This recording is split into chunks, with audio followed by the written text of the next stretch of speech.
கர்த்தர் நல்லவர், அவர் கிருபை என்றும் உள்ளது. கர்த்தர் நல்லவர், அவர் கிருபை என்றும் உள்ளது. கர்த்தர் நல்லவர், அவர் கிருபை என்றும் உள்ளது. இந்த நிகழ்ச்சிக்கு உங்களை வாழ்த்தி வரவேற்கிறேன்.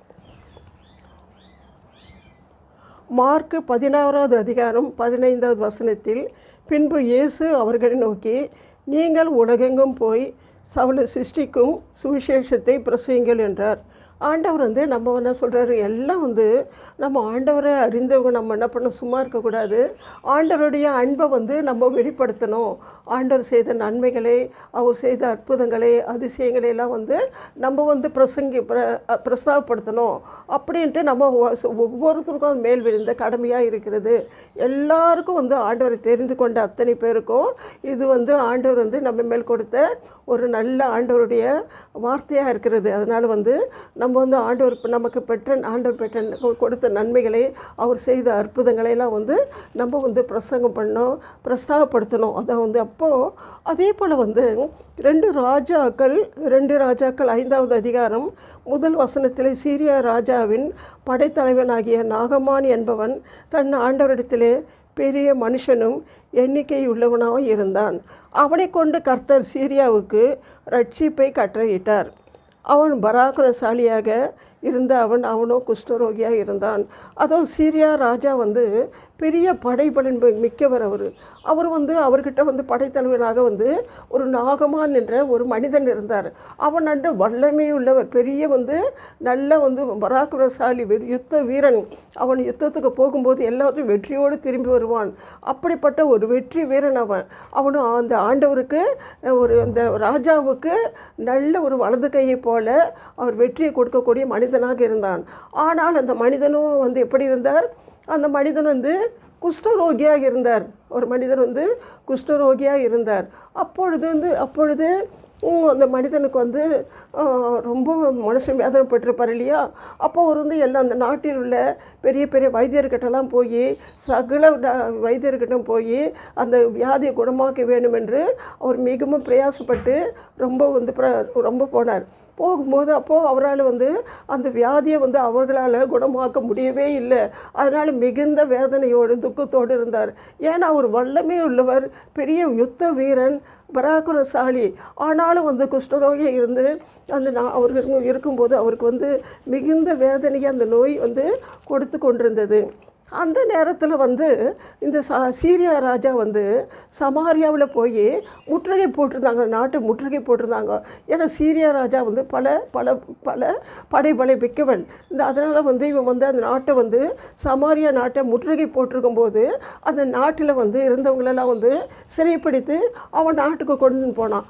அப்படி கொண்டுன்னு போன மக்களில் அந்த நாட்டில் ஒரு சிறு பெண்ணை அந்த மாதிரி சிறைப்படுத்தி கொண்டு போகப்பட்டு அந்த நாகமான் இருக்கார் குஷ்டரோகி, அவருடைய மனைவிக்கு பணிவிடை செய்து கொண்டிருந்தாள்.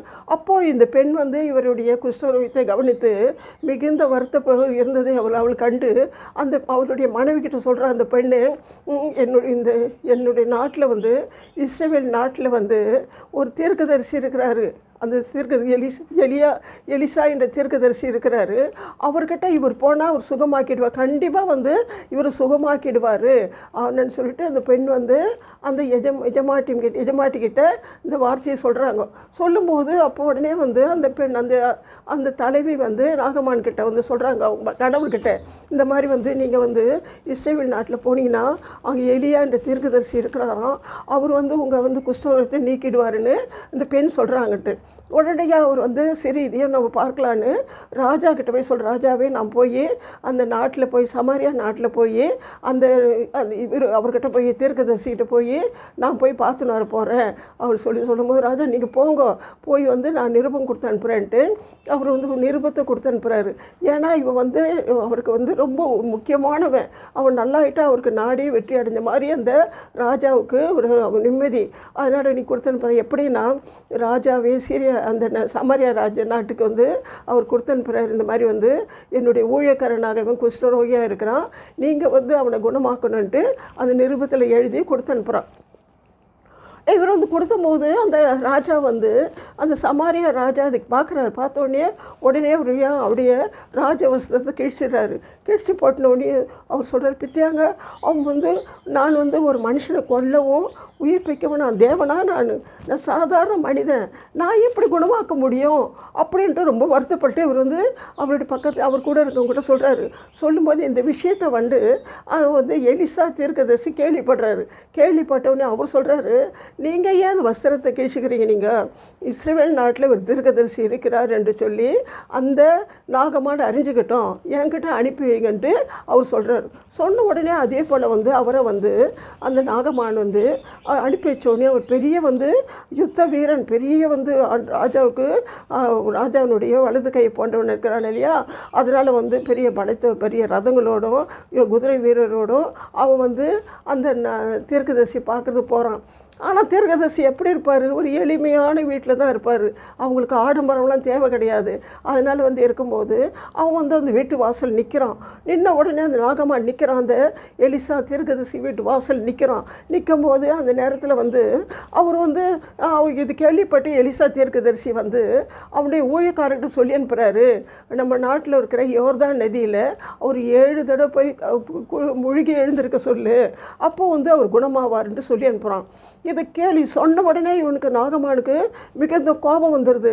ஏன்னாக்கா எங்கள் நாட்டில் இல்லையா, தமஸ்கு நாட்டில் பெரிய பெரிய ஆப்னான்ற நாடு இருக்கு, நதி இருக்குது, பர்பார்ன்ற நதி இருக்குது, அப்படிப்பட்ட பெரிய பெரிய நதியெல்லாம் இருக்குது, அதெல்லாம் விட்டு இதில் வந்து குடித்தா நான் நல்லாயிடுவேனா அப்படின்னு கோபப்பட்டு தன் வீட்டுக்கு நான் ஊருக்கு போகிறதுக்காக திரும்பி போகிறாரு. அப்போ ஒரு ஊழியக்காரன் சொல்கிறார், ஒரு ஊழியக்காரன், ஆண்டவரே நீங்கள் வந்து ஒரு பெரிய இந்த தீர்க்கதரிசி ஒரு பெரிய காரியம் சொல்லியிருந்தார், நீங்கள் செஞ்சுருப்பீங்க இல்லையா, அது போல் சின்ன காரியம் தானே, குளிக்கத்தானே சொல்கிறாரு, அதனால் நீங்கள் வந்து போய் ஒன்றுங்க வந்து குளிங்க, குடித்து எழுந்து தான் பாருங்களேன் அப்படின்னு சொல்கிறார். சொன்ன உடனே இவர் என்ன பண்ணுறது சரின்ட்டு அந்த யோர்தான் நதியில் 7 தடவை மூழ்கி எழுந்திருக்கிறாரு.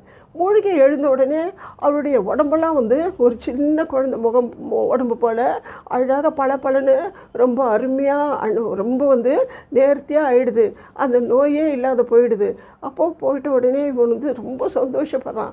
ரொம்ப சந்தோஷப்பட்டு அப்புறம் வந்து உடனே வந்து அந்த எலிசா தீர்க்கதரிசிட்டு சொல்கிறான், நீங்கள் வந்து உண்மையிலே வந்து அந்த இந்த மூழ்கி எழுந்த நீங்கள் உண்மையிலேயே உங்கள் தேவன் வந்து உண்மையான தேவன் வந்து ஆராதிக்கிற தேவன் வந்து உண்மையான தேவன் வந்து சொல்லிவிட்டு அவன் என்ன பண்ணுறான், அந்த தீர்க்கதரிசிக்கிட்ட அன்று சொல்லிவிட்டு நீ வந்து நான் உண்மையிலே இந்த தெய்வத்தை விட நான் வேறு, ஏன்னா அந்த குஷ்டரோகம் கொஞ்சம் கொஞ்சமாக இவனை அழித்து இவனை வந்து உயிருக்கு சேதமாக்கிடும், கடைசியில் ஒன்றுமே இல்லாத போயிட்டுருப்பான்.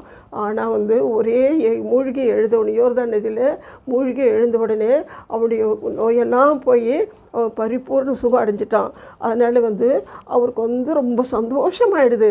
அப்போது நாகமான் வந்து தான் கூட்டத்தோடு போய் தேவனுடைய மனுஷத்துக்கு திரும்பி வந்து அவனுக்கு முன்பாக நின்று, இதோ இஸ்ரவேல் இருக்கிற தேவனை தவிர பூமி எங்கும் வேறு தேவன் இல்லை என்பதை நான் அறிந்தேன் என்று சொன்னான். அப்படி ஒன்று ஆண்டவருடைய அன்பை ருசிச்சிட்டான் இல்லையா. அப்போ எப்படி ருசித்தான் அவன்? ஒரு சின்ன பெண் சொல்லி தானே வந்து வேலைக்கார பெண், அடிமையான பெண், அந்த பெண் வந்து அந்த அம்மாக்கிட்ட சொல்லும்போது அதை கேள்விப்பட்டு அந்த அம்மா அனுப்பி வைக்கிறாங்க. அதுபோல் வந்து அந்த சின்ன பெண் சொன்ன சின்ன காரியம் ஒரே சொன்ன காரியம் வந்து ஒரு பெரிய வந்து விடுதலையே குடிச்சிச்சு. ஒரு மனிதனுடைய வியாதியை குணமாக்கி விடுதலையை கொடுத்து விட்டது. அப்போது அவனுக்கு ரொம்ப சந்தோஷம். அந்த பெண் பற்றியா சிறைப்பிடிக்கப்பட்டு அந்நிய தேசத்தில் போய் அந்த பெண் தன்னுடைய சொந்த பந்தம் எல்லாரும் விட்டுட்டு போயிருந்தாலும் ஆண்டவருடைய அன்பை மறக்காமல் ஆண்டவருக்கு தன்னுடைய அன்பை வெளிப்படுத்தத்தக்கதாக எங்கள் நாட்டில் ஒரு தீர்க்கதரிசி இருக்கிறாரு அப்படின்னு சொன்னதுனால அவன் தான் ஆண்டவருடைய அந்த எலிசா மூலமாக ஆண்டவருடைய அன்பை ருசிக்க முடிஞ்சது. மெய்யான தேவன் ஆண்டவர் என்னை குணமாக்கிட்டார், இப்படி ஒரு பயங்கரமான வியாதியிலிருந்து அவர் என்னை குணமாக்கிட்டார், அதனால் அவரை தான் நான் தோழ்வேன்னு சொல்லிட்டு அவன் நம்ம அந்த நாட்டில் போய் பிரபலப்படுத்துகிறான். நாட்டில் எல்லா ஜனங்களுக்கு முன்பாக பிரபலப்படுத்துகிறான். ஒரு சின்ன பெண் சொன்ன வார்த்தையினால் வச்சு இவ்வளோ பெரிய ஆண்டவர் வந்து ரட்சிப்பை அவர் கொடுக்குறாரு. அதுபோல் நம்ம வந்து ஆண்டவர் செய்த அன்பை வந்து ஒவ்வொரு சின்ன விஷயமா இருந்தாலும் பெரிய விஷயம் இருந்தாலும் உண்மையிலே நம்ம ஆண்டவர் அன்பை ருசிக்கிறோம் இல்லையா? ஆண்டவருடைய வியாதியை குணமாக்குறாரு, பிரச்சனையெல்லாம் தீர்க்கிறாரு. அப்போ வந்து நம்ம வந்து அதை வந்து எல்லாம் ருசித்ததானே மற்றவங்ககிட்ட சொல்லணும். இதுதான் வந்து ஆண்டவருடைய அன்பு வெளிப்படுத்துறது. இது பெரிய காரியம் இல்லை இல்லையா? அந்த சின்ன பெண் சின்ன காரியத்தை சொன்னாங்க, அது இவ்வளோ பெரிய ரட்சிப்பை அவனுக்கு கொடுத்துருது. அதனால் வந்து நாமும் வந்து ஆண்டவருடைய அன்பை வந்து வெளிப்படுத்தணும். ஒவ்வொரு நிமிஷமும் நம்ம போகும்போது வரும்போதோ நமக்கு அருகில் இருப்பவர்கிட்டலாம் வந்து ஆண்டவருடைய அன்பை சொல்லி ஆண்டவர் நாமத்தை பிரஸ்தாபப்படுத்தணும். இதுதான் ஆண்டவர் வந்து விரும்புகிறாரு. இதை தான் ஆண்டவர் வந்து பெரிய பலியோ அவருக்கு பெரிய பெரிய பணத்தையோ பொருளையோ இதை கொடுக்க ஆண்டவர் ஒன்றும் விரும்பலை. ஆண்டவர் இந்த எல்லா உலகத்தில் செல்வாக்களும் ஆண்டவர் கொடுத்தது தான். அதனால் அவர் அதை விரும்பலை. ஆனால் விரும்புவது ஒரே ஒரு காரியம், நாமத்தை பிரஸ்தாபப்படுத்தும் எந்த ஸ்தானத்திலும் உன்னிடத்தில் வந்து நான் ஒன்று ஆசீர்வதிப்பேன்னு சொல்லியிருக்காரு இல்லையா? அப்போது ஆண்டவர் நாமத்தை நம்ம வந்து யாரை சின்னவங்களாக இருந்தாலும் பெரியவங்களாக இருந்தாலும் யாராக இருந்தாலும் நாமத்தை பிரஸ்தாபப்படுத்தி அவர் அன்பை வெளிப்படுத்தணும். இதுதான் ஆண்டவர் விரும்புகிற காரியம். அப்போது வந்து நாட்டில் வந்து தானியேல் 4வது அதிகாரம் 34வது வசனத்தில்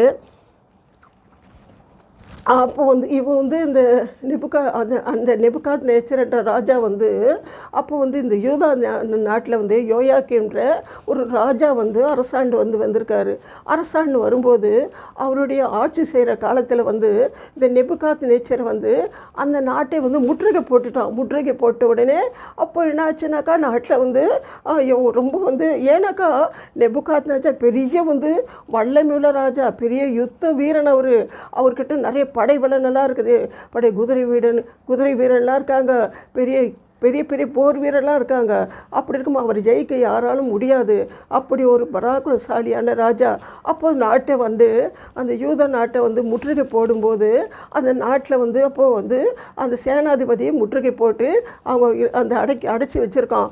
அப்போது அந்த ராஜா சொல்லி அனுப்புகிறார், நெபுகாத் நேச்சர் சொல்லி அனுப்புகிறார். என்ன சொல்கிறாருனாக்கா, இனி வந்து அந்த நாட்டில் இருக்கிற அந்த இஸ்ரேல் நாட்டில் இருக்கிற ஒரு நல்ல அந்த ராஜ குலத்தை சேர்ந்தவங்க, நல்ல வந்து அறிவுள்ளவங்க, ஞானம் உள்ளவங்க, நல்ல வந்து ஒரு குறைய மாசு மறி இல்லாதவங்க, இப்படி வந்து ஞானிகளை போனவங்களை வந்து அந்த வாலிபர்கள்லாம் வந்து நம்ம நாட்டுக்கு கூட்டின்னு வந்துடணும். அப்போ கூட்டின்னு வந்து நம்மளுடைய அரசாங்கத்தில் வந்து ராஜ்யசபையில் வச்சு அவங்களுடைய அட்வைஸை கேட்கணும். ஏன்னா இந்த நாட்டில் இருக்கவங்க நல்ல திறமைசாலிங்க, அறிவாளிங்க, கடவுள் பக்தி உள்ளவங்க. அதனால் இவங்களுடைய அட்வைஸை நம்ம கேட்கணுன்ட்டு அந்த ராஜா வந்து அவர்கிட்ட கட்டளை போடுறாரு. அப்போது அந்த நாட்டில் உள்ள ஒரு மாசு மறிவு இல்லாத அழகான புத்தி உள்ள ஞானமுள்ள நல்ல வாலிப பிள்ளைங்களெல்லாம் வந்து சிறைப்பிடிச்சு கூட்டின்னு போயிடுறாங்க. அந்த நாட்டில் கூட்டின்னு போகும்போது அந்த நேபுகாத் நேச்சர் என்ன பண்ணுறாரு, அந்த வாலிபர்களுக்கு வந்து நல்லா வந்து விருந்து வைக்கிறார். நல்லா வந்து தினம் ராஜா சாப்பிட்ற உணவில் வந்து அவங்களுக்கு கொடுக்கணும்னு சொல்லிட்டு அவங்களுக்கு கட்டளை கொடுக்குறாரு. அப்போ ராஜா உணவும் எப்படி இருக்கும் இல்லையா, முதல் தரமான உணவு இருக்கும் இல்லையா, அதில் எல்லாம் மாம்சம் இருக்கும், அப்போ திராட்சை ரசம் இருக்கும், சகலமும் இருக்கும். அப்படி இருக்கும்போது அப்போது அவங்க கூட்டின்னு போகிற மனுஷனில் வந்து 4 பேர் இருக்கிறாங்க.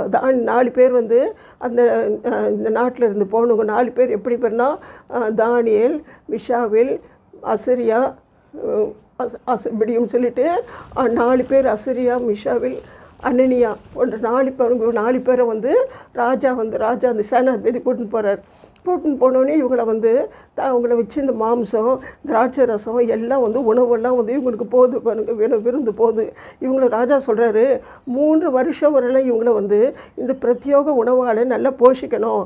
அப்புறமா வந்து 3 வருஷம் பொறுத்து கல்தேர் பாஷையை வந்து இவங்களுக்கு முதல்ல கற்றுக் கொடுத்து 3வது வருஷத்தில் என்னுடைய அரசாங்கத்தில் என்னுடைய சமஸ்தானத்தில் வச்சு இவங்களை வந்து வைக்கணும் அப்படின்ட்டு கட்டளை கொடுக்குறாரு. அதே போல் என்ன பண்ணுறாங்க, இவங்களை வந்து இந்த உணவு கொடுக்குற தலைவன் வந்து இவங்களுக்கு வந்து அந்த உணவு வந்து கொடுக்குறாரு. உணவு கொடுக்கும்போது அப்போ வந்து இவங்க 4 பேர் வந்து தீர்மானம் பண்ணுறாங்க. என்ன தீர்மானம் பண்ணுறாங்கனாக்கா, இந்த ராஜாவுடைய உணவினால் நம்ம தீட்டுப்படுத்தக்கூடாது. இந்த மாംസத்தாலேயோ இந்த மதுவாலேயோ இந்த திராட்சை ரசத்தாலேயோ நம்ம தீட்டுப்படுத்தி நம்ம தேவனுக்கு நம்ம அருவருப்பாக இருக்கக்கூடாது அப்படின்னு சொல்லிட்டு அந்த தலைவன்கிட்ட போய் சொல்கிறாரு. இந்த மாதிரிங்க நீங்கள் வந்து எங்களுக்கு வந்து இந்த உணவெல்லாம் எங்களுக்கு கொடுக்காதீங்க, எங்களுக்கு பருப்பு வகை மரக்கறி இதை மட்டும் நீங்கள் கொடுங்க நீங்கள் அப்படின்னு கேட்குறாங்க. அப்போ அந்த தலைவன் சொல்கிறான், அந்த உணவு பரிமாற தலைவன் சொல்கிறான், இதை வந்து ராஜா எல்லாம் வந்து அழகாக புஷ்டியாக நல்லா சாமர்த்தியமாக இருக்கும்போது நீங்கள் வந்து ரொம்ப வந்து இழைச்சி போய் ரொம்ப வந்து வாடி போயிருக்கும்போது ராஜா விசாரித்து என்னை சிரச்சேதம் பண்ணுவார். அப்போ எனக்கு ரொம்ப ரொம்ப இது எப்படி நான் இருக்குன்னு சொல்லி கேட்குறேன். அப்போது வந்து அதுக்கு வந்து இவர் சொல்கிறார், இல்லைங்க இங்கே 4 பேரும் இல்லை நீங்கள் வந்து இதை கொடுத்து பாருங்கள், 10 நாள் வரை எங்களுக்கு கொடுத்து பாருங்கள், 10 நாள் கொடுத்து பார்த்தீங்கன்னாக்கா அப்புறம் வந்து நாங்கள் எப்படி இருக்கோன்னு பார்த்துட்டு அப்புறமா தொடர்ந்து கொடுங்க நீங்கன்ற. அதே மாதிரி 10 நாளாகவும் இவங்க காய்கறி பருப்பு வகை இவற்றையெல்லாம் இவங்களுக்கு கொடுக்குறாங்க. கொடுத்த உடனே அப்போ கொடுக்கும்போது அப்போ வந்து 10 நாள் செக் பண்ணுறாரு. பார்த்தோன்னே அந்த தலைவன் செக் பண்ணும்போது மற்றவங்களை விட வந்து நல்ல புஷ்டியாக இருக்கிறாங்க, ஆரோக்கியமாக இருக்கிறாங்க, ஒன்றுமே வந்து ஒரு பலவீனப்பட்டு போகலை. அப்போது தொடர்ந்து இதே வந்து இவங்க கொடுத்துன்னு இருக்காங்க. எங்களுக்கு குடிக்க தண்ணீர் மட்டும் கொடுங்கன்னு கேட்குறாங்க. இதெல்லாம் கொடுத்துட்டு எங்களுக்கு திராட்சை ரசம்லாம் வேண்டாம், தண்ணீர் மட்டும் கொடுங்கன்னு கேட்குறாங்க. அப்போ தண்ணீர் மட்டும் கொடுத்துட்டு இவங்க வந்து இப்படி இருக்கும்போது அப்புறம் வந்து இவங்க வந்து கல்தேயர் பாஷையெல்லாம் கற்றுக் கொடுக்குறாங்க.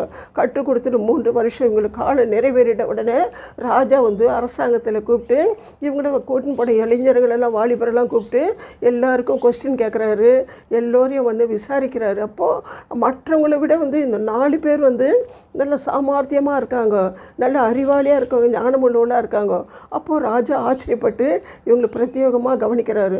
அப்போ இப்படி இருக்கும்போது அந்த நாட்டில் இருக்கும்போது ஆனாலும் இந்த நாட்டில் இருந்தாலும் ஆண்டவருடைய அன்பு ஜபிக்கிறது, துதிக்கிறது, ஆண்டவருக்கு வந்து சித்தத்தை செய்கிறது, ஆண்டவர் விருப்பம்படி நடக்கிறது, இதில் வந்து 4 பேரும் வந்து ஆண்டவருக்கு உகந்தவா எந்த காலை மத்தியானம் இரவு இப்படி ஜபம் மட்டும் தடை வராதபடிக்கு ஜபத்தை ஜபிச்சுட்டு ஆண்டவர் பாதத்தில் காத்திருந்து நல்ல வந்து ஆண்டவருக்கு ஒரு உண்மை உள்ளவளாக இருக்காங்க. அப்போ வந்து இருக்கும்போது அந்த ராஜா நேபுகாத்நேச்சார் வந்து ஒரு நாள் வந்து ஒரு சொப்பனம் கண்டாரு. அந்த சொப்பனத்தில் வந்து ஒரு வந்து கண்டு மிகுந்த பயந்து நடுங்கி அந்த நாட்டில் உள்ள சாஸ்திரிகள் மந்திரவாதிகள் சூனியக்காரர் எல்லாரையும் அழைத்து இந்த சொப்பனத்துக்கு பதில் என்ன நீங்கள் சொல்லுங்கன்னு கேட்குறாரு. அப்போது வந்து அவங்க கேட்குறாங்க, மந்திரவாதி சூனியக்காரர் அந்த சாஸ்திரிகள் கேட்குறாங்க, ராஜாவே நீங்கள் கண்ட சொப்பனை என்ன அதை சொல்லுங்கள், முதலாவது நீங்கள் சொப்பனத்தை சொன்னீங்கன்னா நாங்கள் பதில் சொல்கிறேன்னு. அப்போ ராஜா சொல்கிறார், நான் சொப்பனத்தை சொல்லிவிட்டு அதுக்கேற்ற மாதிரி நீங்கள் வந்து கதை கட்டி பேசலான்னு நினைக்கிறீங்களா? அது இல்லை, நீங்கள் வந்து பதிலும் சொல்ல முடியும், அர்த்தத்தையும் சொல்ல முடியும்னாக்கா அப்போ வந்து நீங்கள் என்ன பண்ணுங்கள், அந்த சொப்பனத்தை சொல்லுங்கள் முதல்ல அப்படின்ட்டு அந்த ராஜா கேட்குறாரு. அப்போ இவங்களாம் வந்து ராஜா கிட்ட யாரும் எதிர்த்து பேச முடியாது. அதனால் வந்து அவங்க வந்து பயந்து நடுங்கியிருக்காங்க. அப்புறம் வந்து குறிப்பிட்ட நாள் வந்த உடனே நீங்கள் யாராக இருந்தாலும் நான் பார்க்க மாட்டேன், உங்களை ஞானிகளெல்லாம் வந்து சிரச்சேதம் பண்ணுவேன்னு கட்டளையிட்ட உடனே வந்து அப்போது இந்த 4 பேருக்கும் வந்து இந்த விஷயம் தெரிய வந்து அவன் வந்து உங்களை வந்து சிரச்சேதம் பண்ணுறதுக்கு ராஜா கூட்டினர் சொன்னார் அப்படின்னு. அப்போது இந்த தலைவன் பேர் வந்து ஆரியோகு. அவனை பண்ணுறான், இவங்களெல்லாம் கூப்பிடும்போது அப்போ என்ன விஷயம்னு தானியேல் கேட்குறாரு. இந்த மாதிரி வந்து ராஜா சொப்பனம் கண்டாராம், அதற்கு அந்த சொப்பனத்துக்கு பதில் வந்து கேட்குறாரு அப்படின்னு சொல்லும்போது உடனே வந்து அவன் சொல்கிறான், நாங்கள் எங்களுக்கு கொஞ்சம் தவணை கொடுங்க, நீங்கள் தவணை கொடுத்தீங்கன்னு நாள் கொடுங்க, அப்போது நாங்கள் பரலோக தேவனை வந்து நாங்கள் வந்து கேட்டு நாங்கள் பதில் சொல்கிறோம் அப்படின்னு கேட்குறோம். அதே மாதிரி ராஜா கிட்ட உத்தரவு வாங்கிட்டு வந்து சொன்னோன்னே இவங்க என்ன பண்ணுறாங்க, 4 பேரும் வந்து 4 பேரும் வந்து ராஜா அந்த ஆண்டவருடைய பாதத்தில் விழுந்து ஆண்டவர் உபாசித்து ஜெபித்து கேட்கும்போது அப்போது ஆண்டவர் சித்தத்தை அவங்க செய்ததால் ஆண்டவர் வந்து அந்த சொப்பனத்தை விளக்கி சொல்கிறாரு. சொப்பனத்தையும் சொல்லி விளக்கத்தையும் ஆண்டவர் சொல்கிறாரு. இந்த 4 பேர் உபாசி ஜெபித்து ஆண்டவருக்கு உண்மையாக இருந்ததால் அந்த 3 பேருக்கும் 4 பேருக்கும் நல்ல ஞானத்தையும் நல்ல அறிவையும் நல்ல சாமர்த்தியத்தையும் நல்ல கொடுக்குறாரு. இந்த தானியேலுக்கு வந்து சொப்பனத்தை வந்து விலக்கி சொல்லத்தக்கதாக கிருபை தராரு. அப்போது தானியேல் வந்து அவர்கிட்ட கிட்ட போய் சொல்லி இந்த மாதிரி ராஜா கிட்ட என்னை கூட்டின்னு போங்க, அந்த சொப்பனத்துக்கு நான் பதில் சொல்கிறேன் அப்படின்றாரு. அப்போ இவன் கொண்டு போய் அந்த ராஜா கேட்குறாரு, அந்த தானியேலே நீ வந்து என் சொப்பனத்தை சொல்லுவியா, அது அர்த்தத்தையும் நீ சொல்லுவியான்னு கேட்குறாரு. அப்போ தானியேல் சொல்கிறாரு, ராஜாவே நான் சாதாரண மனுஷன், என்னால் சொல்ல முடியாது, ஆனால் பரலோக தேவன் இதை என்னை வெளிப்படுத்தியதால் நான் உனக்கு சொல்கிறேன்ட்டு அவர் சொல்கிறார். அப்போ சொல்லுனும் போது, ராஜாவே நீங்கள் வந்து நல்ல வந்து பெரிய தனியாக இருக்கீங்க, தனியாக இருக்கும்போது பெரிய சிலையை காண்றீங்க, பெரிய பிரம்மாண்டமான சிலையை காண்றீங்க. அந்த சிலையை நீங்கள் பார்க்கும்போது நீங்கள் பயந்து போகிறீங்க. பயந்து போகும்போது அந்த சிலையை பார்த்து அதனுடைய உருவம் வந்து பெரிய உருவமாக இருந்தது. அதனுடைய தலை மட்டும் வந்து பிரகாசமாக இருந்தது. அது பசும் பொன்னால் செய்த பளபளவென்று தலையாக இருந்தது. அதனுடைய கழுத்தும் புயமும் வந்து வெள்ளியாக இருந்தது. அதுக்கு வயிறும் தொடையும் வந்து வெண்கலமாக இருந்தது. அதுக்கு கால் வந்து இரும்பாக இருந்தது. பாதங்கள் வந்து இரும்பும் களிமண்ணும் கலந்த கலவையாக இருந்தது. அது தானே ராஜா நீங்கள் கண்டிக்கணும் போது ராஜா திகச்சு நிற்கிறாரு. ராஜா இதோட பொருளையே நான் ஆண்டவர் வெளிப்படுத்தியிருக்காரு. அந்த பசும்பொன் நாங்கள் தலையை கண்டிங்க இல்லையா, அந்த தலை வந்து பொன்னால் செய்யப்பட்ட தலைன்னா அது வந்து நீங்கள் தான் அது. ஏன்னா பெரிய ராஜா நீங்கள் வந்து எப்படிப்பட்ட ராஜா, பெரிய நல்ல உண்டு வல்லமையுள்ள ராஜா, நீங்கள் மகா பெரிய ராஜா. அந்த ராஜா நீங்கள் தான் ஆள்றீங்க, நாட்டை ஆள்ற பொறுப்பு ஆண்டவர் உங்களுக்கு கொடுத்துருக்காரு. அடுத்தது வந்து கீழ்த்தரமான வெள்ளி வந்து ஒரு கீழ்த்தரமான ராஜ்யம் வரும். அப்புறம் வந்து வெண்கலம் வரும். அதே மாதிரி மற்றதெல்லாம் வந்து அப்படியே கொஞ்சம் மட்டமாக வந்து கடைசியில் வந்து களிமண்ணோடு இரும்பு கலவாதது போல் அப்போ வந்து இந்த பாதகம் ஒன்றோடு ஒன்று சேராதபடிக்கு ராஜ்யங்கள் இப்பெல்லாம் இருக்கும். இப்படி இருக்கும்போது நீ கண்ட பிரம்மாண்ட சிலை நீங்கள் பார்த்து கொண்டே இருக்கும்போது கையில் பெயர்க்கப்படாத ஒரு பெரிய வந்து கல் வந்து இந்த சிலை மேலே மோதின உடனே என்ன ஆகுது, அந்த சிலை வந்து சுக்குலாக விழுந்து அது பதறல் போல் பறந்து போகுது. அதை வந்து நீங்கள் பார்த்துன்னு இருக்கும்போதே இந்த அதிசயம் நிகழுது. அதை தான் நீங்கள் பார்த்தீங்க ராஜா அப்படின்னு இதனுடைய பொருளையே நான் சொல்கிறேன். அப்புறம் ஏன்னாக்கா அந்த பசும்பொன் தொலை நீங்கள் தான் ஆண்டவர் வந்து இதெல்லாம் வந்து ராஜ்யம் இப்படி ஒவ்வொரு ராஜ்யம் எழும்பும்போது ஆண்டவரால் வந்து தெரிந்து கொள்ளப்பட்ட ஒரு பரலோக ஒரு ராஜ்யத்தை ஸ்தாபிக்க போகிறார் பூமியில்.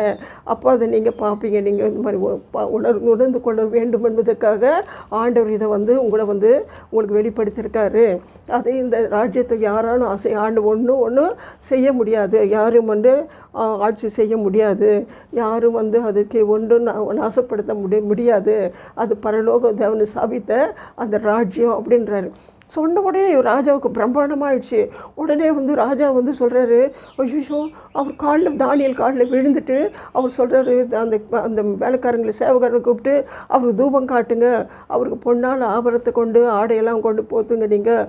ஏன்னா இப்படி ஒரு சொப்பனத்தை சொண்டு விளக்கத்தை சொல்கிறாருன்னா அப்போ இவர் எவரோ வல்லமையும் இல்லை இதுவாக இருக்கான்னு சொல்லிட்டு அவர் வந்து அப்போ சொல்கிறார். அப்போ அந்த ராஜா சொல்கிறாரு, மெய்யாய் உங்கள் தேவனே தேவருக்கு தேவனும் ராஜாக்களுக்கு ஆண்டவரும் மறைப்பொருளை வெளிப்படுத்துகிறமா இருக்கிறார் என்று அவர் சொல்கிறார்.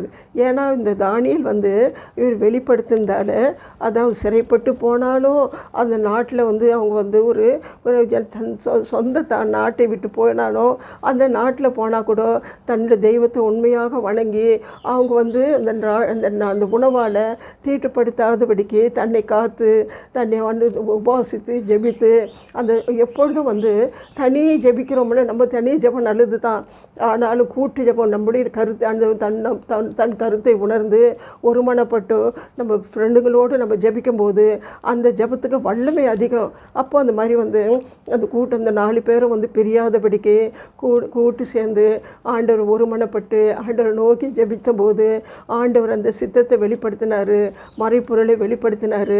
ஆண்டவர் அவங்களுக்கு அது எல்லாம் அந்த நாட்டில் பிரசாப்படுத்தினார்.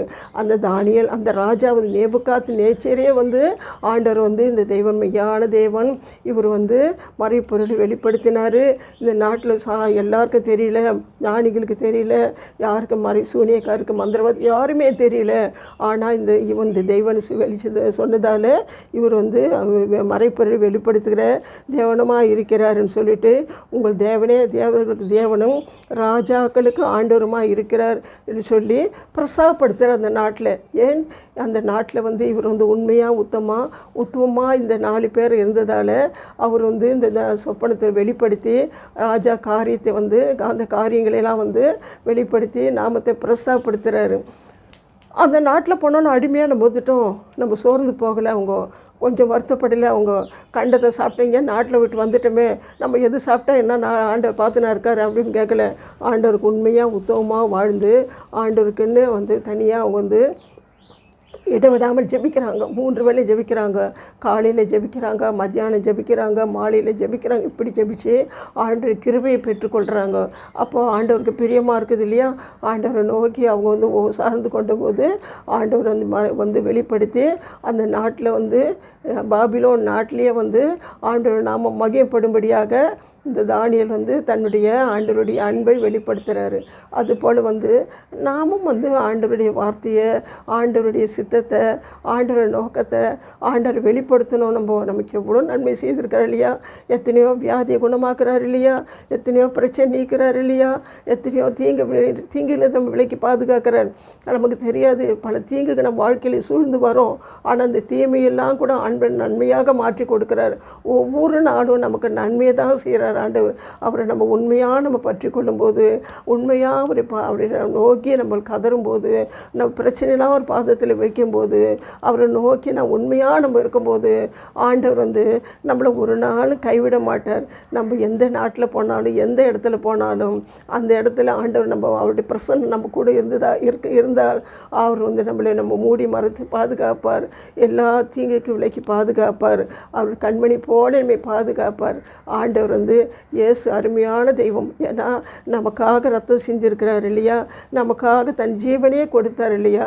ஆண்டவர் எப்போ யார் கொடுப்பாங்க, நமக்காக வந்து நம்ம அவங்களுக்காக பாவத்தை போக்கி சாபத்தை போக்கி நமக்காக வந்து அவர் வந்து பலியாகிறாரு. அந்த பலியானதால் ஆண்டவர் நமக்கு வந்து ஆண்டவர் நம்ம எல்லாவற்றையும் செய்ய அவர் வல்லமையுள்ள தேவனாக இருந்து நமக்கு அவர் சித்தத்தை வெளிப்படுத்துகிறாரு. அதனால் ஒவ்வொரு நாளும் அவர் ஆண்டவருடைய அன்பை உணரணும். நம்ம வேதத்தை வாசிக்கும் போது வாசிக்க வாசிக்க வாசிக்க ஆண்டவர் வந்து நம்ம மேல் கொண்ட அன்பு எப்படி படைத்தார், எப்படியெல்லாம் பரிசுத்தவான்களோடு இருந்தார், அவருக்கு வாழ்ந்த வாழ்க்கை, வீழ்ந்த வாழ்க்கை, நமக்கு பாதையை வகுத்து வைத்திருக்கிறார். இப்படி தான் வாழணும், இப்படி வாழக்கூடாது என்ற பாதையெல்லாம் வகுத்து வைத்திருக்கிறார். ஆண்டவர் வாழ்ந்த இப்படி வந்து பெரிய பெரிய ராஜா ஆபிரகாம், ஈசாக்கு, யாக்கோப்பு, தானியேல், தாவீது, இப்படி சாலமோன், இப்படிலாம் வாழ்ந்த வாழ்க்கையை எழுதி வச்சிருக்காரு. ஏன்னா இவங்க வந்து ஆண்டவர் உத்தமமாக வாழ்ந்தா, நல்ல வெற்றியோடு வாழ்ந்தாங்க. சிம்சன் வாழ்ந்த ஆண்டவருக்கு பிறக்கும் போதே என்ன பெரிய வல்லமையும் கொடுத்திருந்தார். அவருக்கு மற்ற மனிதர்கள் போல இல்லை, பெரிய வல்லமை கொடுத்திருந்தார். ஆனால் அந்த சிம்சன் என்ன பண்ணார், அவர் வந்து அப்புறம் ஒரே ஒரு கழுத்தினுடைய தாடை எலும்பினால் 1000 பேரை வீழ்த்தத்தக்கதாக பலன் கொடுத்திருந்தார். அப்படி இருந்திருந்தோம் அவர் என்ன பண்ணார், தன்னுடைய வழி விலகி ஆண்டவர்கிட்ட வழி விலகி போனதால் கடைசியில் வந்து அவமானப்பட்டு வேதனைப்பட்டு மிகுந்த கண்கள் பிடுங்கப்பட்டு அவர் கண்கள் ராஜா பெரிய வந்து அவர் அவருடைய அந்த வல்லமை எழுந்து போனதால் அப்போது ரொம்ப வந்து வேதனைப்பட்டார். அப்போது உணர்ந்தார். கடைசியில் உணரும்போது ஆண்டவர் அப்புறம் விட்டுவிடலை ஆண்டவர் அவரை. அப்பொழுதும் அவருக்கு வல்லமையை மறுபடியுமாக அது பலனை கொடுத்தார். ஆண்டவர் நோக்கி கதரும்போது அப்படி வாழ்ந்தவங்க வாழ்க்கை, வீழ்ந்தவங்க வாழ்க்கை எல்லாத்தையும் நமக்கு வகுத்து வைத்திருக்கிறார். இப்போது வேதத்தில் ஒவ்வொரு நாளும் நம்ம வந்து கருத்தாய் வாசிக்கும்போது ஆண்டவர் நம்மோடு பேசுவார், நமக்கு உணர்த்துவார், இப்படித்தான் நம்ம வாழணும்னு ஆண்டவர் நமக்கு வகுத்து கொடுப்பார். அப்போ வந்து இதே மாதிரி வந்து இந்த ராஜா சொல்லிட்டாரு. ரெண்டாவது வந்து ஒரு ராஜா வந்து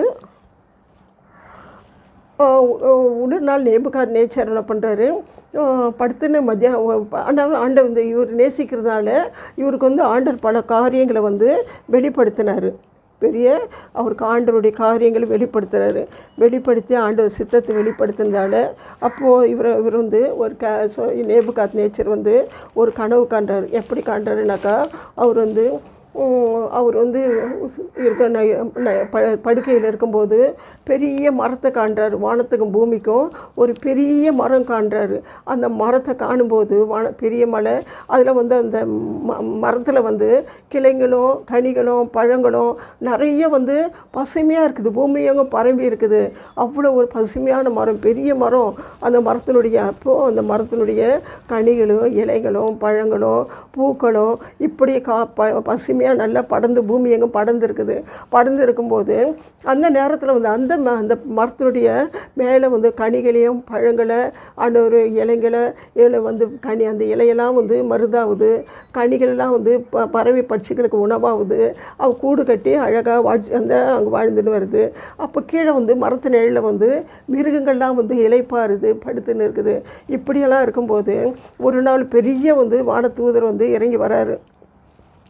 இறங்கி வந்து அவர் சொல்கிறாரு, அந்த மரத்தை வந்து வெட்டி போடுங்க, வெட்டி போட்டு இந்த அடியில் தண்டு மட்டும் வச்சுடுங்க, அப்படி அது வெட்டாதீங்க, அதுக்கு இரும்பும் வெங்கலமும் போட்டு விலங்கு போடுங்க அப்படின்ட்டு அப்படி வந்து ராஜா வந்து கட்டளை அந்த அந்த வானத்தில் இறங்கிய ஒரு தேவதூதன் சொல்கிறாரு. சொல்லும்போது அப்போ வந்து எல்லாம் அதே மாதிரி வெட்டப்பட்டு கீழே விழுந்துடுது. இந்த வந்து அடித்தண்டு மட்டும் இருக்குது. அதுக்கு வெங்கலமும் இரும்பும் போட்டு சங்கிலியினால் கட்டி வச்சுருக்காங்க. கட்டி வச்சுருக்கும்போது அப்போ வந்து இவர் வந்து ராஜா இந்த கனவை கண்டு அவருக்கு இருக்கிறாரு. இது கனவுடைய பொருள் என்ன, இது ஒன்றும் தெரியலையே நமக்கு அப்படின்ட்டு அவங்க வந்து திகைச்சிருக்காரு. அப்போ வந்து இந்த நேபுகாத் நேச்சர் வந்து அவர் வந்து ஏற்கனவே புரிஞ்சுக்கணுவர்.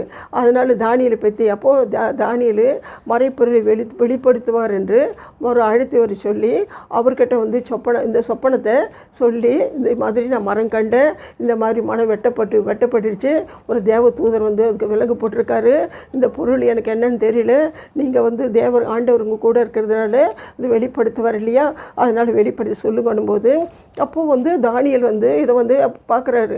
பார்க்கும்போது எனக்கு இந்த சொல்கிறது கேட்கும்போது உடனே வந்து அவர் திகைச்சு போய் நிற்கிறாரு. திகைச்சு போய் நின்ன உடனே அப்போது ராஜா கேட்குறாரு, நீங்கள் எது இருந்தாலும் சொல்லுங்கள், பயப்படாமல் சொல்லுங்கள், அதை பற்றி பரவாயில்லை சொல்லுங்கன்றாரு. அப்போ ராஜாவே, இந்த சொப்பனம் வந்து உங்களுக்கு பழிக்கக்கூடாது, உங்களுக்கு சத்துருக்கிட்டலையும் எதிராளிக்கிட்ட தான் இது பழிக்கணும், ஏனென்றால் இது பயங்கரமான சொப்பனம். ஏனென்றாக்கா இது வந்து அந்த பெரிய மரம் கண்டிங்க இல்லையா, அந்த மரம் வந்து நீங்கள் தான் அது நாட்டில் வந்து பெரிய ராஜாவாக இருக்கிறீங்க நீங்கள். அதாவது அந்த நாட்டை ஆளும் பொறுப்பு ஆண்டவர் உங்ககிட்ட கொடுத்துருக்காரு. அதனால் நாட்டு மக்கள் எல்லாம் வந்து நீங்கள் நன்மையாக ஆட்சி செய்து நீங்கள் உணரணும். அதாவது ஒன்று புரிஞ்சுக்கணும், அதாவது நாடை வந்து ஆட்சி செய்கிற ஒரு ஆண்டவர் அவர் சித்தமானவனுக்கு அவருக்கு கொடுக்குறாரு அப்படின்ட்டு நீங்கள் புரிஞ்சுக்கணும். அப்போது வந்து நீங்கள் புரிஞ்சுக்கணும் இது வரணும். அப்போது ஏன் வெட்டி போடுறாங்கனாக்கா, அப்போது நீங்கள் வந்து அந்த ராஜ்யத்தில் வந்து வெட்டப்பட்டு கீழே வந்து மரம் விழுந்த மாதிரி விழுந்து போவீங்க. அப்போ மனுஷனுடைய இருதயம் உங்களுக்கு இருந்து எடுக்கப்பட்டு போய் மிருகங்களுடைய இருதயம் உங்களுக்கு கொடுக்கப்படும். அப்பொழுது உங்களோட முடியெல்லாம் வந்து கழுகு முடி போல், அப்போ வந்து இறகு போல் ஆகிடும். நகங்களாம் வந்து பட்சிகளுடைய நகங்கள் போல் நீட்டாக வளர்ந்துடும். மாடுகளை போல் புல்லை மேய்ந்து காட்டுகள் ஓடி போவீங்க. உங்களை யாரும் வந்து கண்ட்ரோல் பண்ண முடியாது. அப்படி நீங்கள் மிருகங்களாக மாறிடுவீங்க. அது நீங்கள் தான் அது ராஜா. ஆனால் ஒன்று சொல்கிற ராஜா நான், நீங்கள் வந்து இதில் இந்த தப்பிக்கணும்னா நீங்கள் என்ன செய்யணும், அப்போது ஏழைங்களுக்கு உதவி செய்யணும், உங்களுக்கு அக்கிரமத்தை அகற்றணும், உங்களுடைய பாவங்களை அறிக்கையிடணும். அப்போது இப்படியெல்லாம் நீங்கள் செய்தீங்கனாக்கா இந்த அக்கிரமத்தெல்லாம் அழிச்சிட்டு உங்களுடைய தீய எண்ணத்தையெல்லாம் அழிச்சிட்டு நீங்கள் தானம் தர்மம் செய்து அந்த ஏழைங்களுக்கு உதவி செய்து அந்த தீங்கான காரியெல்லாம் விலக்கி விட்டீங்கன்னா ஒருவேளை இந்த ஆண்டவர் உங்களை மன்னிப்பார், இந்த தீங்குலேருந்து நீங்கள் விடுவிப்பீங்க அப்படின்னு சொல்லிட்டு அந்த தானியல் வந்து ராஜாவுக்கு சொல்கிறாரு. அப்போ 12 மாதங்கள் வரையில் வந்து ஒன்றும் நடக்கலை, நல்லா இருக்குது. அப்போ வந்து நிறைய ராஜா நினைக்கிறார் இல்லையா, 12 மாதங்கள் ஆகிட்டுது, ஒன்றும் நடக்கலையே அப்படின்ட்டு அவர் என்ன பண்ணுறாரு, உடனே வந்து அவர் பாபிலோன் ராஜா கட்டடக்கலை பெரிய கட்டடக்கலையில் சிறந்த நாடு பாபிலோன் நாடு. அந்த நாட்டை அப்போ இருக்கும்போது ராஜா என்ன பண்ணுறாரு, அவர் வந்து வெளியே நின்று இப்படி பார்க்குறாரு. பலகணியில் பார்க்கும்போது பெரிய உயர்ந்த கோபுரங்கள் கட்டிடங்கள்லாம் பார்க்குறாரு. பார்த்த உடனே அவருக்கு வந்து பிரமிப்பாயிடுது. என்னுடைய பராக்கிரமத்தினால நல்ல வல்லமையில் உயர்த்தினால இந்த கட்டளை நான் கட்டினேன், என்னுடைய ஞானத்தினால நான் கட்டினேன் அப்படின்ட்டு ராஜா அந்த பாபிலோன் ராஜா நேபுகாத்நேச்சர் தன்னை குறித்து பெருமையாக நினச்சிக்கிறாரு. அது பெருமையாக நினச்ச அடுத்த நிமிஷமே அவர் கீழே தள்ளப்பட்டு அவர் மனித இதையும் எடுக்கப்பட்டு மிருகங்கள் இதையும் கொடுக்கப்பட்டு அவர் காட்டுக்கு ஓடி போயிடுறார். யாரும் அவர் பிடிக்க முடியல. காட்டுக்கு ஓடி போய் மாடி போல் புல்ல அந்த மரங்களை இலையெல்லாம் கடித்து சாப்பிட்றாரு. அவர் முடியெல்லாம் அந்த கழுகு சரகு போல் நீட்டாக வளர்ந்துருது. நகங்கள்லாம் பட்சிக்க நகங்களை போல் பெரிய பெரிய அவர் ஆகிப்போகுது. அவர் யாரும் ஒன்றும் அடக்க முடியல.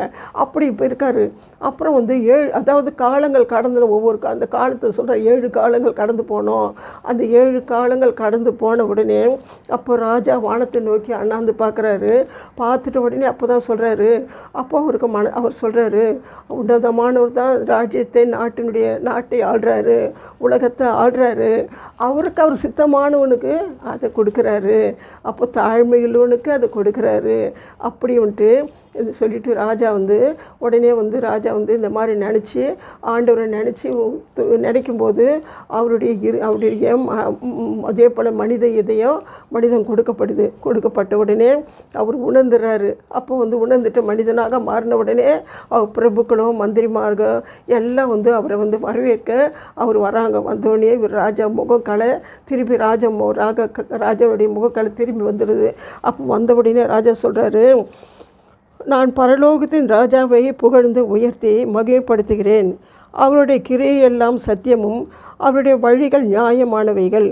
அகந்தையாய் நடக்கிறவர்களை தாழ்த்த அவரால் ஆகும். அதால் அகந்தையாக நடக்கும்போது ஆண்டவங்களை தாழ்த்தி போடுறாரு. அதனால் நம்ம எப்பொழுதும் ஆண்டவருக்கு உன்னதமானவர் தான் தேவன் ராஜ்யத்தை ஆள்றாரு. அவருக்கு சித்தமானவனுக்கு அவர் கொடுக்குறாரு. அதனால் நம்ம பெருமையும் அகந்தையும் அகங்காரமும் இப்படியெல்லாம் கொண்டிருந்தால் ஆண்டவர் பார்வையிலே அதிர்ஷ்டதனமாக இருக்குன்று ஆண்டவர் உணர்ந்ததால் அந்த ராஜ்யபாரம் திரும்பி அந்த ஆண்டவர் அவருக்கு மறுபடியும் அந்த நாட்டினுடைய ராஜ்யத்தை ஆளும்படியாக மறுபடியும் அந்த ராஜ்யத்தை கொடுக்குறாரு. அவர் உணர வைக்கிறதுக்காக இந்த காலங்களில் அவருக்கு இடைப்பட்ட காலங்களில் அவர் கடைசியில் உணர்ந்து ஆண்டவர் புகழ்ந்ததால் ஆண்டவருடைய கிரியை நினைத்ததால் அவர் மறுபடியும் ராஜாவாக உயர்த்தப்படுறார். அதுபோல் ராஜாவாக இருந்தாலும் சரி, அவன் அடிமையாக இருந்தாலும் சரி, அவன் எந்த நாட்டான இருந்தாலும் சரி, ஆனால் அகந்தையாக நடக்காமல் தன்னை தாழ்த்தி உன்னதமான ஒரு நாட்டை ஆள்கிறார் என்று சொல்லி உணர்ந்து தாழ்மையானவர்களுக்கு நாட்டை ஆளும் பொறுப்பை கொடுக்கிறார் என்று அதை உணர்ந்து அவங்க தானம் தர்மம் செய்து அவர் சித்தப்படி செய்து அவங்களுக்கு எல்லா வகையிலும் அவங்களுக்கு ஒரு நல்ல ஒரு தாழ்மையாக நடக்கும்போது ஆண்டவர்களை அந்த ராஜ்யத்தை ஆசீர்வாதமாக வைக்கிறாரு. வச்சு அந்த நாட்டை ஆளும் பொறுப்பை அவங்களுக்கு கொடுக்குறார் என்பதை உணர்ந்து கொள்ள வேண்டும். அது நேபுகாத்நேச்சர் அந்த பெரிய ராஜாவாக இருந்தாலும் பெரிய வல்லமையுள்ள ராஜாவாக இருந்தாலும் அவருக்கும் ஆண்டவர் அவருடைய காரியத்தை வெளிப்படுத்தினாலே அவனும் அந்த பாபிலோன் நாட்டில் ஆண்டவரை மகிமைப்படுத்தி புகழ்ந்து எல்லாருக்கும் பிரஸ்தாபப்படுத்துகிறான். அந்த மாதிரி அந்த ராஜா ஆண்டவர் நியாயங்களை நீதியை செய்கிறாரு, அவர் சித்தமானவருக்கு ஆட்சியை கொடுக்குறாரு அப்படின்னு சொல்லிட்டு அவர் புகழ்ந்து ஆண்டவரை பிரஸ்தாபப்படுத்துகிறான், மகிமைப்படுத்தும். அதாவது அந்த அகந்தையெல்லாம் அகற்றி தாழ்மையாக நடக்கும்போது ராஜ்யபாரம் தன்னைக்கு அவர் ஆண்டவர் புகழ்ந்து ஆண்டவர் நாமத்தை அந்த நாட்டில் மகிமைப்படுத்துகிறான். அதுபோல் ராஜாவாக இருந்தாலும் யாராக இருந்தாலும் தன்னை தாழ்த்தி அகந்தையாக நடக்காமல் தன்னை தாழ்த்தி நடக்கும்போது மற்றவங்க பிரியமாக நடக்கும்போது ஆண்டவர் சித்தத்தை வெளிப்படுத்துகிறாரு. அப்போது தானியேல் அடிமையாக கொண்டு போடப்பட்ட வாலிப பிள்ளை. அவர் இஷ்டம் போல் வாழலாம், குடிக்கலாம், எல்லாம் சாப்பிடலாம், விருப்பமில்லாத காரியங்களை செய்யலாம். ஆனாலும் அந்த வாலிப பிள்ளையாக இருந்தாலும் ஆண்டவர் எந்த நிலையை இடைவிடாமல் அவரை போற்றி அந்த நாட்டில் பிள்ளைகளுக்கு வந்து அவர் நான் தன்னை ஆண்டவரை வெளிப்படுத்தினதால ஆண்டவர் நாமும் அந்த பாபிலோன் நாட்டில் வந்து பிரஸ்தாபப்படுது ஆண்டவர் வெளிப்படுத்தினார். ஏன்னா அவங்க வந்து எந்தாலும் வந்து அந்த 3 பேர் 4 பேர் கூடி ஜெபிப்பாங்க, ஆண்டவர் உபவாசம் இருப்பாங்க. இப்படி இருக்கும்போது ஆண்டவர் வந்து அவர் சித்தத்தை வெளிப்படுத்தி ஆண்டவர் கூடவே இருந்து அந்த பாபிலோன் நாட்டில் வந்து பாபிலோனில் பெரிய ஞானிக பெரிய வந்து கல்விமான்கள் இருந்தாலும் இவர் இந்த தானியேலை மட்டும் இவர் மாகாணத்தை ஆளத்தக்கதாக பிரதானியாக உயர்த்தி மேன்மைப்படுத்துகிறாரு. ஏன்னாக்கா அவர்கிட்ட ஆண்டவருடைய ஆவி இருந்ததால் அவர் தாழ்மையை பார்த்து அவருடைய அன்பை பார்த்து அவர் உயர்த்திய மாகாணத்திலே உயர்த்தி மேன்மைப்படுத்தியிருக்கார். அப்போது ஆண்டவரை நம்ம பிரஸ்தாபப்படுத்தும் போது ஒரு நாள் நம்ம தாழ்ந்தி போகவோ நம்ம வெட்கப்படவோ நம்ம வேதனைப்படவோ ஒரு நாள் விடமாட்டார். ஆண்டவர் வந்து ஒருமையாக வந்து நம்ம பாராட்டி அவர் அன்பை வந்து நம்ம பிரஸ்தாபப்படுத்தும் போது மெய்யான தேவனை வெளிப்படுத்தும் போது அவருக்கு அன்பு நம்ம வெளிப்படுத்தி அவர் எப்படியெல்லாம் நமக்காக பாடுபட்டார், நமக்காக ரத்தம் சிந்தினார், நமக்காக ஜீவனை கொடுத்தார் என்று நாம் வந்து உணர்ந்து அதை அவரை நினச்சி ஆண்டவரை நினச்சி ஆண்டவருக்கு ஒவ்வொரு நாளும் இந்த அன்பை உணர்ந்து ருசித்து அதை நம்ம மற்றவங்களுக்கு இந்த அன்பை நம்ம சொல்லும்போது ஆண்டவர் வந்து நம்ம ஒரு நாளும் கைவிட மாட்டார். ஆண்டவர் நாம ஏன்னா ஆண்டவர் வருகை சீக்கிரமாக இருக்குது. அதுக்குள்ளே அறிகுறியெல்லாம் தோன்றிடுச்சு இல்லையா? நாட்டில் எவ்வளோ வறுமை கொள்ளை நோய் வந்துடுச்சு, நாட்டுக்கு சண்டை வந்துடுது. இதெல்லாம் ஆண்டவர் வேதத்தில் குறிப்பிட்டிருக்காரு. அதனால் வந்து எல்லாம் நடந்து ஏறிட்டது. அதனால் வந்து ஆண்டவருடைய வந்து ஆண்டு சித்தத்தை நிறைவேற்ற சீக்கிரமாக வருவார். ஏன்னா ஆண்டவர் காலம் தாமதிக்கிறாருன்னா எல்லாம் ஆண்டவரை வந்து நம்பணும், ஆண்டவரை விசுவாசிக்கணும், ஆண்டவரை ஏற்றுக்கொள்ளணுன்ற ஒரு காரணத்துக்காக தான் ஆண்டவர் வந்து நாட்களை வந்து தள்ளி போட்டுன்னு வந்திருக்காரு. அதனால் வந்து நம்ம ஒவ்வொருவரும் ஆண்டவரை வந்து உண்மையாக நம்பி அவரை நோக்கி நம்ம கூப்பிடும்போது நம்ம வந்து ஆபத்து காலத்தை என்னை நோக்கி கூப்பிடு, நான் உன்னை விடுவிப்பேன், நீ என்னை மகிமைப்படுத்துவான்னு சொல்கிறாரு. எப்படிப்பட்ட ஆபத்து வந்தாலும் சரி ஆண்டவருக்கு வந்து எல்லாம் முடிப்பது லேசான காரியம். ஆண்டவருக்கு எல்லாம் நமக்கு பெரிய காரியமாக நமக்கு தோணலாம். ஐயோ இந்த வியாதி பெருசு, ஐயோ இந்த பிரச்சனை பெருசு, ஐயோ இந்த மனிதர்கள் பெருசு, பலவான்கள் ராட்சதர்கள், ஆண்டவர் ஏனோக்கின் புத்திர எத்தனை பேர் இருந்தாலும் தான் நம்ம ஆண்டவர் படைத்த தேவன் நம்ம ஆண்டவர் இல்லையா? அவரை விட யார் பெரியவங்க, அவரோட யார் உயர்ந்தவங்க? அவர் பெரியவர், எல்லாம் செய்ய வல்லமையுள்ள தேவன் அவர். அதனால் வந்து நம்ம ஆண்டவர் வந்து உறுதியாக நம்ம நம்பும்போது உறுதியாக அவரையே நம்ம உத்தமமாக பின்பற்றும் போது அவர் ஜெபிக்கும்போது அவர் துதிக்கும்போது அவரை போற்றும் பொழுது ஆண்டவர் நமக்கு எல்லா காரியங்களும் வெற்றிகமாக செய்கிறார். அதனால் நம்ம ஒரு நாளும் கலங்காமல் ஒரு பயப்படாமல் ஆண்டவர் நோக்கி நம்ம காத்திருக்கும் போது நம்ம வாழ்க்கையில் எல்லாம் வெற்றியை கொடுப்பார்.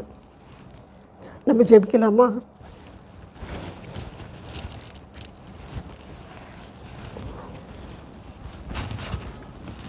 வானத்தையும் பூமியை சமுத்திரத்தை நீரூட்டுகளையும் படைத்த சர்வ வல்லமையில் ஆண்டவரே முக கொடி தோத்திர ராஜா ஆண்டவரே தகப்பனே அப்பா ராஜா அந்த சீரியா நாட்டில் ஆண்டவரே ராஜா அந்த ஆண்டவர் சிறைப்படுத்தி கொண்டு போன அந்த சமாரிய பெண்ணுக்கு ஆண்டவரே அன்பை வெளிப்படுத்தியிருந்தால் அந்த பெண் ஆண்டவரே ராஜா அது ஒரே ஒரு காரியம் சொன்னால் என் நாட்டுக்கு போனால் தீர்க்கதரிசி மூலம் சுகமாகனு சொல்லும்போது அதே போல் அவர் நாகமன் செய்தபோது அவர் வியாதி நீங்கி அவர் மிகுந்த ஆண்டவரே சந்தோஷம் சமாதம் திரும்பி வந்து நாமத்தை பிரசவப்படுத்தினாள் ஆண்டவரே. அதே போல் தானியேல் ஆண்டவரே அப்பா ஆண்டவரே அந்நிய நாட்டில் சிறைப்படுத்தி கொண்டு அடிமையாக கொண்டு போயிருந்தாலும் ஆண்டவர் சித்தத்தை உணர்ந்து அவர் கீழ்ப்படிந்து நடந்து அவருக்காக ஆண்டவரை காத்திருந்து வாசி ஜபித்த போது ஆண்டவர் அவருக்கு எல்லா காரியம் வெளிப்படுத்தினீரே ராஜா. அதுபோல் தகப்பனே அப்பா நீர் ஆண்டவரே அன்புள்ள தேவன் அப்பா உங்களை தேடுற நீ ஒரு நாள் கைவிட மாட்டீர் ஆண்டவரே அப்பா. ஆண்டவரே இதுவோ ஆண்டவரே வார்த்தையில் கேட்டுக்கொண்டு அந்த பிள்ளைகளுக்கு ஆண்டவரை சுகத்தை பலத்தை தந்து ஆண்டவர் எல்லா காரியம் வெற்றி பெற செய்து ஆண்டவரே பிள்ளை இல்லாத குழந்தை பாக்கியத்தை கொடுக்க நீ வல்லமில்ல தேவனப்பா. வேலை இல்லாத பிள்ளைகள் வேலை வாக்கி கொடுக்க நீ வல்லமில்ல தேவனாக இருக்கிறீர் ஆண்டவரே அப்பா. எல்லா காரியம் தீர்ப்பது உங்களுக்கு லேசான காரியம், உனக்கு லேசான காரியம் ஆண்டவர். எங்களுக்கு மழை போல தோன்றும் ஆனால் முக்கியம் லேசான காரியம் ஆண்டவரே. நீ செய்ய வல்லமில்ல தேவனாக இருப்பதற்காக நன்றி ஆண்டவரே. ஜெபம் கேட்டதற்காக நன்றி ஆண்டவரே அப்பா. நீ அப்படி செய்ய போவதற்காக நன்றி ஆண்டவரே. இந்த ஜெபங்களை ஆண்டவராக இயேசு கிறிஸ்து நாமத்தினாலே என்னை தாழ்த்தி வேண்டிக் கொள்கிறேன் ஜீவனுள்ள நல்ல பிதாவே. ஆமேன் ஆமேன்.